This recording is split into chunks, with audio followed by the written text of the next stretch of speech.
गीत, व्यंग्यकार और सभी विधाओं में अपनी लेखनी चलाने वाले हमारे मार्गदर्शक राजेंद्र राजा जी मंच पे विराजमान है। उनको मैं मंच पे आने का आमंत्रण देता हूं। जोरदार तालियों के बीच आप स्वागत करेंगे राजेंद्र राजा जी। हरिओम पवार जी के साथ दो ऐसे इन्होंने कहा कि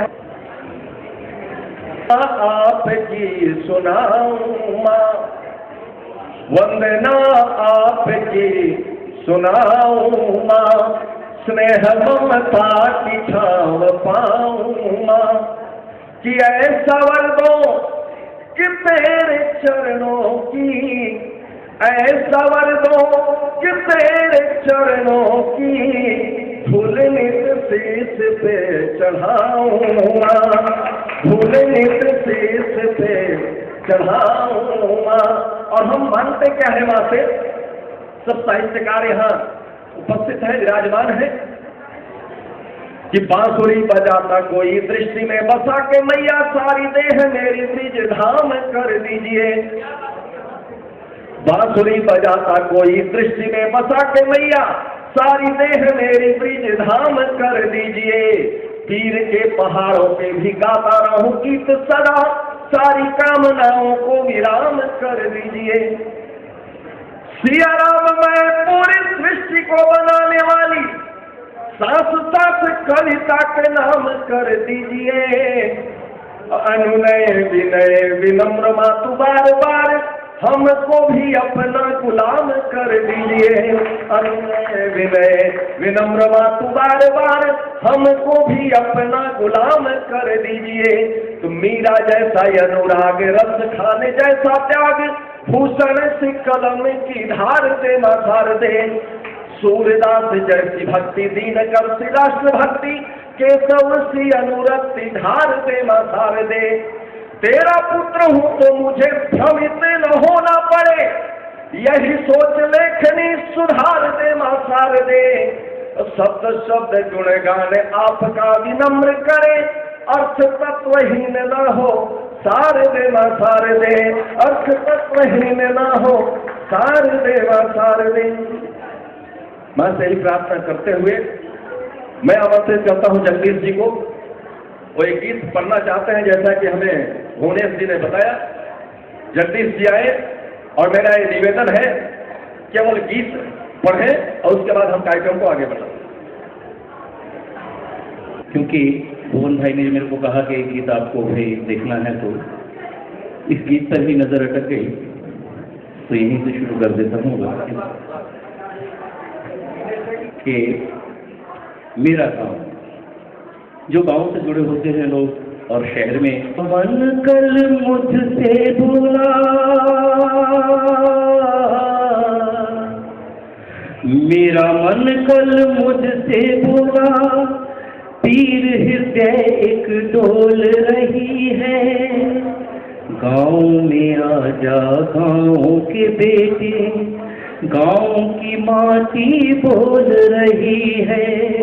मेरा मन कल मुझसे बोला, तीर हृदय एक डोल रही है।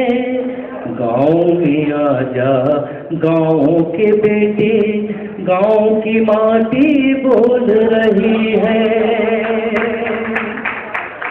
गांव में मैया का चक्की चलाना, गांव में मैया का चक्की चलाना आज भी मुझको याद आता है, आज भी मुझको याद आता है। और निज हाथों से रोटी खिलाना,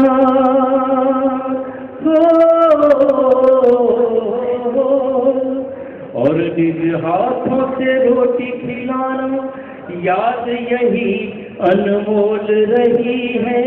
गांव में आजा गांव के बेटे, गांव की माटी बोल रही है।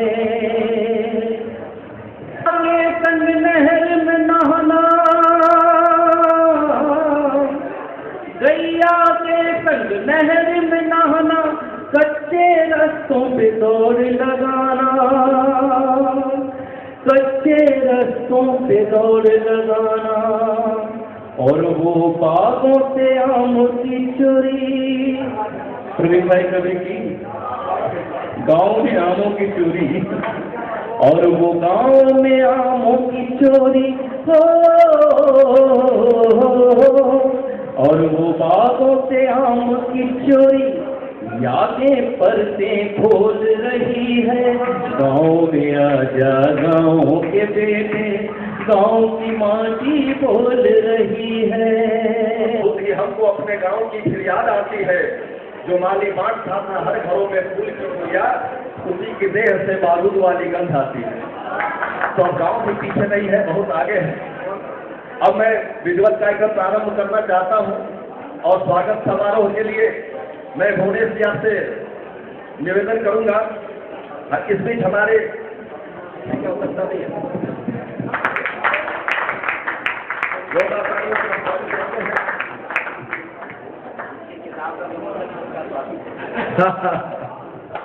वरिष्ठ रंगकार राजेंद्र राजा जी का स्वागत करें। तालियां बजती रहनी चाहिए मित्रों।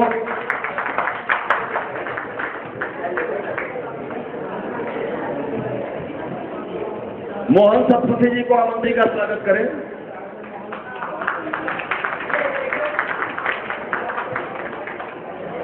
अमर झा जी आए और रोशन कंसल जी का स्वागत करें।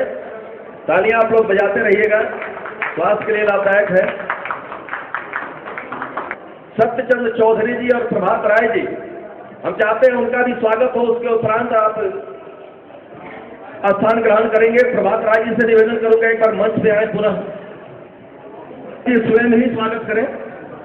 तालियां बजाओ भैया।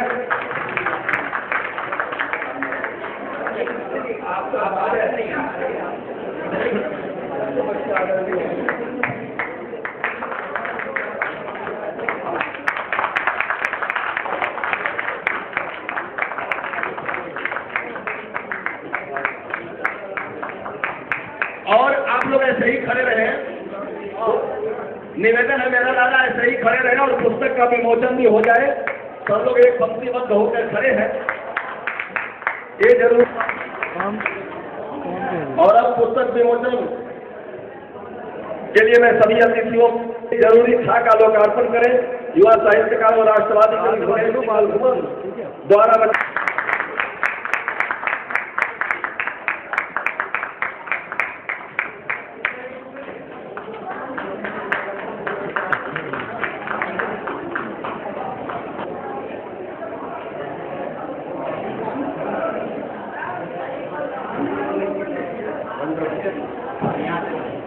भगवान सोया मात्र यदि माना शत्रु आके वारदात कर जाएगा, और कभी सो गया तो वर्तमान पे लिखेगा कौन, वर्तमान सोया इतिहास मर जाएगा।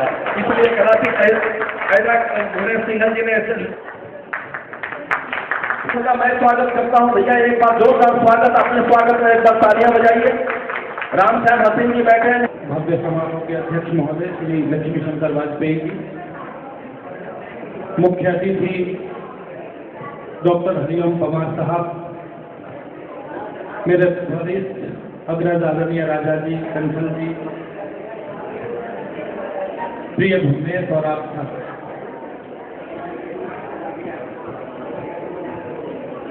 मैं यदि एक पंक्ति में, एक शब्द में एक बात कहूं तो मुझे लगता है कि वही बात मेरी समाप्त हो जाती है। यदि किसी कवि को, किसी रचनाकार को उसकी कविताओं को आशीर्वाद देने के लिए इस हिंदुस्तान के वीर रस के सर्वाधिक प्रतिष्ठित रचनाकार वो हरिओम पवार साहब, जिनका वक्त लेने के लिए लोग 6-6 महीने तक प्रयास करते हैं, यदि वो मेरठ से चलकर आ जाएं तो मुझे लगता है कि उसकी कविता यात्रा, उसकी काव्य साधना सार्थक हो जाती है और बड़ी हो जाती है। भुवनेश के पास कविता भी है और उस कविता की धड़कनों को निरंतर समाज तक पहुंचाने के लिए उस समाज की पीड़ा को महसूस करने वाला दिल भी है, जिगर भी है। वो केवल वैसे रचनाकार नहीं है जो शब्दों से खेलते हैं, वो समाज में बहुत सार्थक करने की कोशिश करते हैं, निरंतर रचना प्रक्रिया से जुड़े रहते हैं। और उनकी कविता की एक बहुत छोटी सी वानगी मैंने इसमें भूमिका के रूप में लिखा कि अंधेरे में रोशनी बिखेरती हुई कविताएं हैं उनकी। 4 पंक्तियां केवल सुन लीजिए। उन्होंने लिखा कि माना ये बात बिल्कुल सही है, पिता तू वाकई में दही है। माना ये बात बिल्कुल सही है, पिता तू वाकई में दही है। वक्त की मथानी ने तुझे खूब मथा, कब हुआ खास तुझे पता ही नहीं। मैं केवल ये कहता हूं कि भुवनेश जी के साधना की मथानी चलती रहे, वो शब्दों को भिगोते रहे और उसमें से जो कुछ भी निकले वो ऐसा मक्खन निकले जिसे पाकर, जिसे महसूस करके हमारा साहित्य और हम सब और गौरवान्वित हों। मैं इस पुस्तक के विमोचन पर उन्हें अपनी बहुत बहुत हार्दिक शुभकामनाएं देता हूँ। वो निरंतर आगे बढ़ें, लगातार सकारात्मक कार्यों में लगे रहें। मेरा उनके लिए समर्पित कर देता हूँ। एक शेर है जिसमें किसी बड़े शायर ने लिखा है कि जिनसे मिलकर जिंदगी से इश्क हो जाए वो लोग, जिनसे मिलकर जिंदगी से इश्क हो जाए वो लोग, आपने देखे नहीं होंगे मगर हो गए। महेश्वर शर्मा जी की उपस्थिति होगी, मैं उनका भी कहूँगा। ऐसा लग रहा हो तो बताइएगा कि उनके विमोचन के अवसर पर, लोकार्पण के अवसर पर आप सभी को बधाई देता हूँ। मनसा सिंह शर्मा जी, डॉक्टर हरिओम कुमार जी, अपने सभी मित्र लक्ष्मी शंकर वाजपेयी जी और सामने बैठे हुए सभी मेरे कवि मित्रों, साहित्यकारों और काव्य। आज बात में बहुत ही सुखद अवसर है कि जब एक ऐसी कवि का जो केवल कवि ही नहीं है, कवि तो उसके लिए एक बहुत छोटा शब्द है, कवि से हटकर एक बहुत बड़ा संस्कार भी है। पर पुस्तक की बात आती है कि मैं नेशनल बुक ट्रस्ट का भी बहुत आभार प्रकट करता हूँ कि उन्होंने इस बच्चे को अपना स्नेह देकर, प्यार देकर इसको और भी आगे बढ़ने के लिए जो उत्साहित किया है, उसके लिए वो धन्यवाद के पात्र रहे। एक बार सब आप नेशनल बुक ट्रस्ट के लिए अभिभाषणों से उनका सम्मान। ये जरूरी था। पुस्तक वास्तव में बहुत ही कस्मकस के बाद लिखी गई। इसमें केवल एक विधा नहीं है, इसमें अनेक विधाओं का समावेश करके इसको पुस्तक का रूप दिया गया है। मुझे याद है कि एक बार मेरे पास आए थे इस पुस्तक के विषय में, तो मैंने कहा था कि कोई बात नहीं, पुस्तक केवल एक विधा का ही रूप नहीं लेती। अगर हमारे पास इतनी सामग्री है और विविध विधाओं में है, चाहे वो गजल में हो, चाहे गीत में हो, चाहे कवित्व में हो, चाहे मुक्तक के रूप में हो, तो इन्होंने वास्तव में उसको एक गुलदस्ता बना करके आप लोगों के पेश किया है। आप उसका स्वागत कीजिए पुस्तक के। जहाँ तक इसके शीर्षक की बात है कि ये जरूरी था, तो मैं तो शर्मा जी ये कहा करता हूँ कि ये जरूरी तो नहीं सब पास हो इम्तहान में, कि ये जरूरी तो नहीं सब पास हो इम्तहान में। हर किसी को जन्म कब मिलता है हिंदुस्तान में, हर किसी को जन्म कब मिलता है हिंदुस्तान में। और संस्कारों ने हमें घर पर बुलाकर यूं कहा, हम कभी मिलते नहीं हैं भीख में या दान में, हम कभी मिलते नहीं हैं। तो ऐसा संस्कारवान आपका ये कवि बहुत होनहार है। जहाँ तक इसकी कविताओं की उसकी बात है, मैं तो सिर्फ इसकी 4 पंक्तियां देखकर इतना प्रभावित हुआ कि और पुस्तक पढ़ने का ही मेरा मन नहीं किया। कि जाग उठो भारत के शेरों, जिसने ऐसी कविता को लिख दिया हो जो हरिओम पवार जी, जो आज देश को, पूरे देश को जगाते फिर रहे हैं, और उनका भी यही शब्द है कि जाग उठो भारत के शेरों।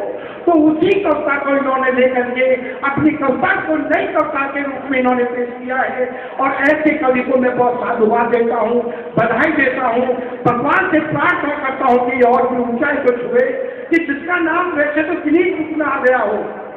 इससे ज्यादा तो मैं समझता हूँ कि और ऊंची बुलंदियां नहीं हुआ करती, लेकिन फिर भी होती हैं, क्योंकि जिनको अपने पंखों पर विश्वास नहीं होता, जिनको अपने पंखों पर विश्वास नहीं होता, कभी उड़ानों में उनके आकाश नहीं होता। और सीता की शायद ही घर घर में पूजा होती अगर जिंदगी भर का वो बनवास नहीं होता, अगर जिंदगी भर का वो बनवास नहीं होता।